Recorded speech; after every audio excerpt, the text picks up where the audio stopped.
to herd sheep. A team-building company called Raising the Bar challenges executives to get the sheep into a pen without the aid of a sheepdog. Business people from as far away as Australia have been trying it. Annie Weston reports from Wiltshire. There's a new challenge in the county that's putting businessmen to the test. No flowcharts or spreadsheets can save them from their toughest opponents yet.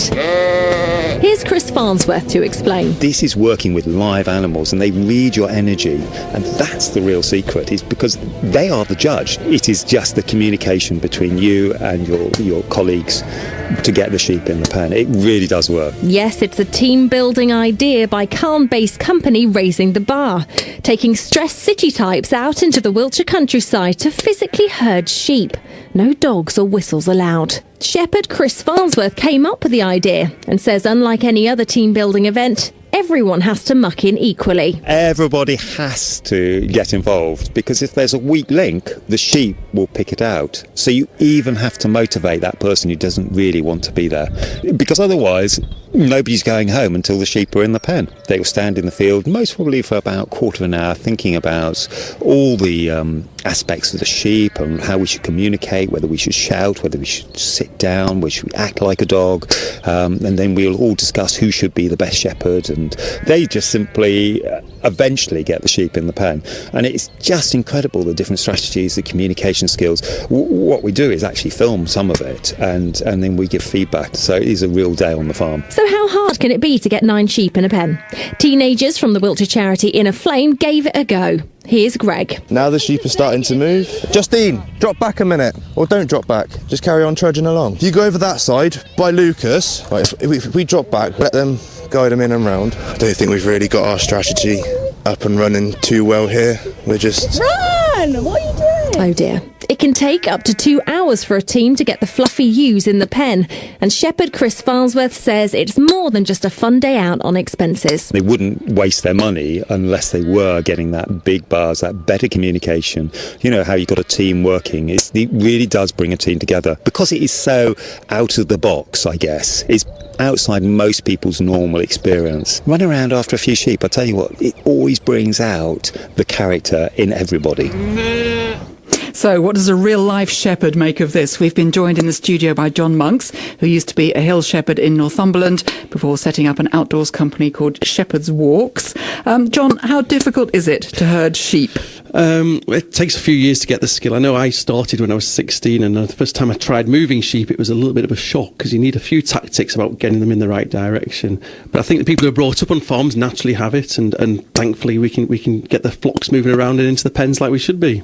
Now, I suppose these business people are used to giving orders and having them obeyed instantly. That's not how a sheep's mind works, is it? No, not really. Sheep aren't the cleverest of animals around, so you have to... It's kind of blocking the gaps when you're moving sheep. You know, as that report says, then if there's a weak link, if the sheep will go. Once you've lost one sheep, you've often lost the whole flock, because it'll just flow through.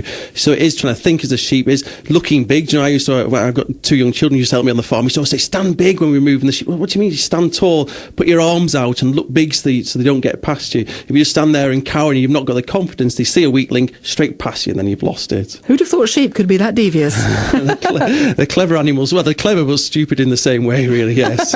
Now, what do you think these high-flying business types get from trying to herd 9 sheep into a pen? Well, I think it is great team building, really. Do you know, traditionally a shepherd would have his dogs and get his dogs working as a team. So actually, to get people to work together, it is very good. And actually, how to do it? You know, you stand in a half moon, or you get the dogs working in a half moon behind the sheep. And I say, when I started moving sheep at 16, I would be there pushing, and as soon as you got someone who's pushing hard on the sheep break away on either side of it. So it is trying to work out how you move these sheep. Say, at half moon behind, whether it's with your dogs or your people, and just moving them slowly, and again not rushing. Any sudden movers will startle them, and the sheep will run away. Yes. Do your best border collie impersonation, I suppose, would help. Well, to be honest, when you're using a border collie, the silent, the dogs are very, very quiet. And you ever seen a border collie move? They move very, very slowly. They're low, close to the ground, and they just take a few steps forward, and that's how you need to move it. As soon as you start jumping around, the sheep have an attraction or catch on that person or a dog, and they're running away. Now, I know you do team building stuff in the Northumberland countryside. What kind of things do you do? Well, I can take my dog and round them up if they want to, but no, we do things like we do geo-training, which is treasure hunt with GPS units, which has been massively successful because it's getting a team to work together. So I give them a GPS unit, just give them a little bit of coaching, then set them away on like a 5-mile trail, and I put like little treasure troves in place with quiz questions in place, which often relate to their work, and then the teams go away and do it. The other things we've started doing is we do quite a lot of this Nordic walking as well, which is quite good. And one of the main things we've started doing is these challenge walks, and people these big long set someone a big challenge, 26-mile walk down the Northumberland coast, and get them away and set them away as a team to navigate and work out where they do. And we would keep an eye on them from a distance and just make sure that nothing goes astray. But again, it's something that again trying to think outside the box. And one of the most common things we do is just get people out walking in the countryside. Does that help stressed out city slickers? It does, because they all relax. Often these teams, especially in this region, they're all working all over the country, and they bring the whole team together. And often they call it a countryside day. Let's get out walking, achieve it. I was up on Windigyle last week with Bracer Boots, and these have got people, the reps that work all over the country, and people who work overseas in the factories, the main people come all together in the countryside, which is their main product, and they all relax and start talking about each other, talking with each other rather, and get to know each other. That has to help them in business, doesn't it? Now that, of course, shows off our wonderful area to these visiting businessmen and women. Your walks capitalise on it. Shepherd's Walks capitalise on the Northumberland countryside. How is that side of your business going within the tourism? It's absolutely amazing. I can't believe how the tourism sector is growing. Well, for us anyway, in this region, there's been a lot of cutbacks from the public sector, one North East and a little bit from Northumberland tourism, which we were very concerned with how that would affect people coming into the area. But that's not shown. We've got a guided walk this Sunday with just 2 places left. We've got a GPS course next weekend, which is fully booked. In 6 weeks' time, we've got a challenge walk down the Northumberland coast. We're bringing 250 people, with 75% of those people coming from outside the area. So there's plenty of people knowing about Northumberland and wanting to visit the area. But we all know it's a great county anyway, so we just need to sell it to the people from outside here. Jon, thanks for coming into our studio at BBC Newcastle. That's Jon Monks from Shepherd's Walks.